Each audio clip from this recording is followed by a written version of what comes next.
Reka nongere mbasuhuze kandi mbifurize gukomeza kugira ibihe byiza, ndabizi ko mudukurikiye muri benshi cyane mu Rwanda no hanze y'igihugu cy'u Rwanda, by'umwihariko mu gihugu cya Uganda, Repubulika ya Demokarasi ya Kongo, Burundi n'igihugu cya Tanzania.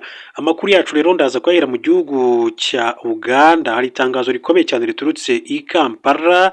Hari abajenerali babiri bamaze kwirukanwa perezida Yoweri Kaguta Museveni bazira abanyarwanda. Byagenze bite rero? Reka mbanze mbahe inshamake y'amakuru y'ingenzi agezweho, hanyuma mbone kubabwira aya makuru aturuka mu gihugu cya Uganda. Biravuga yuko Kim Jong Un yongeye gutorerwa kuyobora ishyaka riri ku butegetsi muri Korea ya Ruguru. Perezida wa Korea ya Ruguru Kim Jong Un yongeye kandi gutorerwa kuba umunyamabanga mukuru w'ishyaka ry'abakozi muri iki gihugu, ari naryo kandi abarizwamo.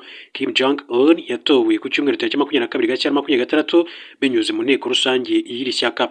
Mu ijambo yavuze ubwo yatangizaga inama y'ishyaka, Perezida Kim Jong Un yashimangiye ko azaharanira kuzamura imibereho y'abaturage. Ati uyu munsi ishyaka ryacu rihanganye n'ikibazo gikomeye cyo kubaka ubukungu ndetse no kuzamura imibereho y'abaturage vuba bishoboka. Kim Jong Un yatangiye kuyobora Korea ya Ruguru mu Ukuboza 2011 nyuma y'urupfu rwa se Kim Jong Il. Bivuga ko uyu mugabo azasimburwa ku butegetsi n'umukobwa we Kim Ju-aye.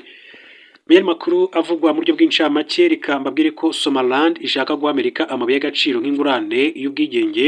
Leta ya Somaliland yatangaje ko yiteguye kandi guha Leta Zunze Ubumwe za Amerika amabuye y'agaciro n'ahantu zishinga ibigo bya gisirikare kugira ngo rero zishyigikire ubwigenge bwayo. Mu Ukuboza 2025 Israel yatangaje ko ishyigikiye ubwigenge bwa Somaliland ndayizeza ubufatanye mu nzego zitandukanye zirimo ubukungu. Ibyo byababaje Leta ya Somalia n'ibindi bihugu byinshi cyane byamagana icyo cyemezo. Icyemezo cya Israel cyari insinzi kuri Somaliland, igaragaza ko ari intambwe ikomeye cyane mu rugendo rwo kwemeza ubwigenge bwayo ku rwego mpuzamahanga.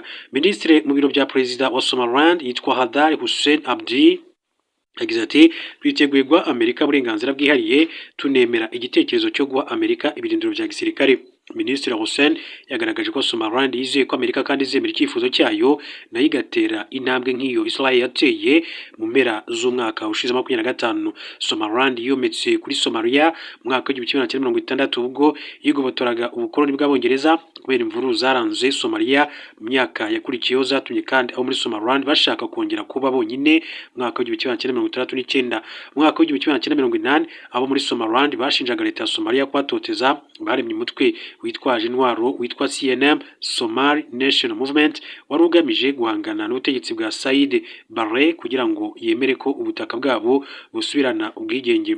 Mwaka w'1991 CNM yakuyeho ubutegetsi bwa Barre itangaza ubwigenge bwa Somaliland. Kuva ubwo yubatse inzego zayo za politike n'imiyoborere, inzego z'umutekano zayo igira kandi n'ifaranga ryayo.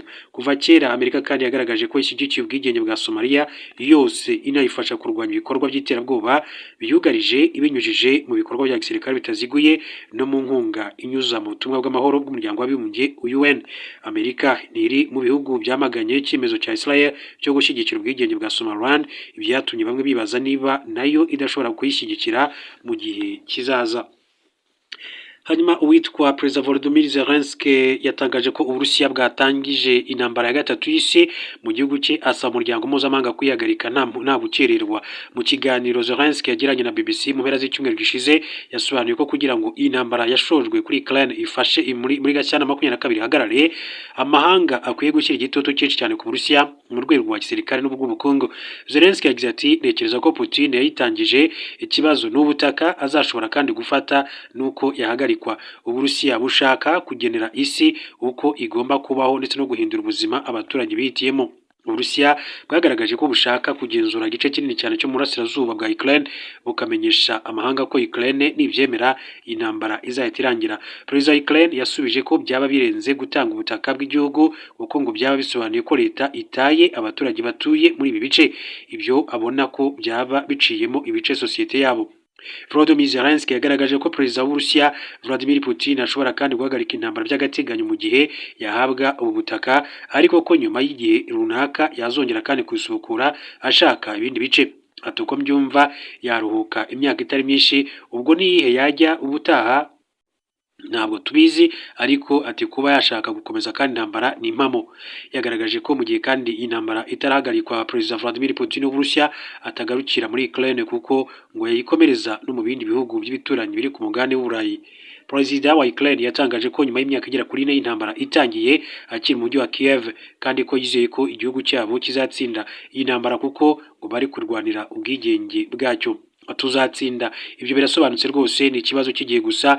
Tubikoze uyu munsi byaba bisobanuye ko twatakaza abantu benshi cyane, miliyoni z'abantu, kubera ko igisirikare cy'Uburusiya ari kinini kandi twumva ikiguzi cy'izo ntambwe. Iyo udafite abantu bahagije urabatakaza. None ubutaka butagira abantu bwaba bumaze iki? Mu by'ukuri ntacyo. Zelensky yeruye uretse abasirikare Ukraine idafite n'intwaro zihagije, bityo ko yihanze amaso ibihugu by'inshuti kugira ngo biyifashe. Yemeza ko intsinzi ya Ukraine izaba ari isi yose kuko abona ko intambara kandi ibangamiye ibihugu byinshi.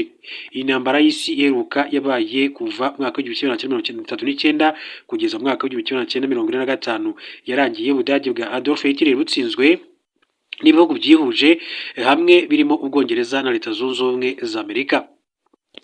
Ikaze rero muri aya makuru yacu, reka tujye mu gihugu cya Uganda babwira amakuru ahaturuka. Amakuru avuga yuko abajenerali babiri bakuwe mu rwego rushinjwa kwima abanyarwanda muri Uganda ibyangombwa.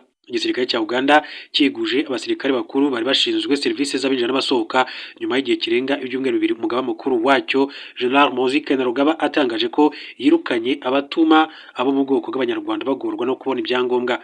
Abegujwe ni General Major Apollo Kasita Guwa wari ushinzwe ubugenzuzi bw'ubwenegihugu na Brigade General Johnson Abaho Namanya wari komiseri ushinzwe ibijyanye na pasiporo mu rwego rw'abinjira n'abasohoka. Nk'uko ikinyamakuru The New Version cyabitangaje ku 22 Gashyantare 2026 ku munsi w'ejo hashize, General Major Guwa yamenyesheje abo bakoranaga ati ndabamenyesha ko ubutumwa bwanjye na Brigade Johnson Namanya Abaho muri Minisiteri y'Umutekano w'imbere mu gihugu bwarangiye. General Major Guwa na Brigade General Namanya basubiye ku cyicaro gikuru cy'ingabo za Uganda kugira ngo bahabwe indi mirimo ijyanye n'igisirikare. Tariki ya 3 Gashyantare 2026 umugaba mukuru w'ingabo za Uganda General Muhoozi Kainerugaba yatangaje ko yafashe icyemezo cyo kwirukana abakozi batuma abanyarwanda bagorwa no kubona ibyangombwa, ariko ntiyahise ahishura amazina yabo. Yagize ati nafashe icyemezo cyo kwirukana agakanya abakozi bose mu rwego rw'abinjira n'abasohoka batumaga abanyarwanda bacu muri Uganda bagorwa no kubona ibyangombwa. Abandi bazashyirwa mu kazi vuba. Abanyarwanda ni ubwoko bw'abanya-Uganda bwemewe n'itegeko nshinga hashingiye ku kuba bwarabayeho mbere ya Gashyantare mwaka w'1926.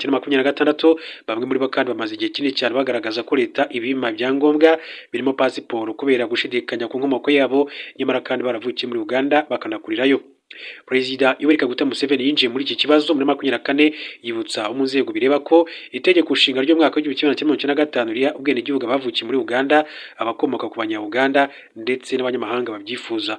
Uyu mukuru w'igihugu yasabye ko hakorwa kandi isuzuma guhera mu nzego z'ibanze kugira ngo abanyarwanda bahabwe ibyangombwa, ariko hari abari bagitegereje ibisubizo nk'uko byagiye bigarukaho icyo gihe.